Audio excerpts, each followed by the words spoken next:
Almost 10 साल हो गए हमको देखते हुए, ठीक है। तो बजट को अब जब देखते हैं तो 1% की भी उम्मीद नहीं रखते हम। I tell you why, because 10 साल को देखा है हमने, 1 साल नहीं देखा, 2 साल नहीं देखा, 3 साल नहीं देखा, 4 साल नहीं देखा, 5 साल नहीं देखा हमने सरकार को, ठीक है।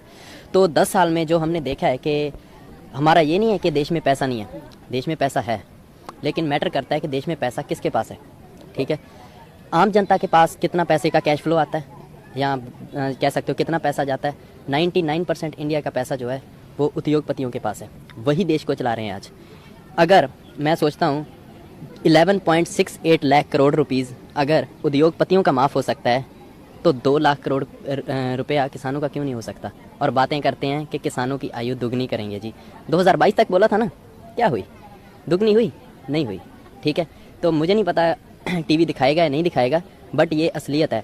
इकॉनमी मनमोहन सिंह के जब टाइम था 8.1% ग्रोथ पर चलती थी, राइट।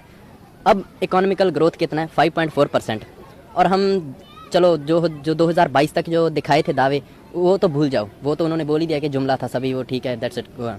अब क्या दिखा रहे हैं, 2030 का सपना दिखा रहे हैं ना, कि हमारी इकॉनमी है जो 10 ट्रिलियन इकॉनमी बनेगा इंडिया। 10 ट्रिलियन दिखा रहे हैं ना कि 10 ट्रिलियन इकॉनमी इंडिया बनेगा। राइट नाउ जो इंडिया का करंट फेस चल रहा है, एवरेज जो इकॉनमी है 5.4% से ग्रो कर रहा है। अगर 10 ट्रिलियन इकॉनमी बनना है इंडिया को, 10 trillion economy, that's huge, right.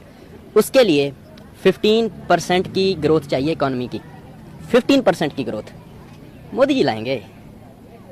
तो बजट से क्या आस रखते हो? बजट से कोई आस नहीं है, नथिंग नथिंग। बजट से क्या आस रखेंगे, बजट से हम क्या आस रख सकते हैं।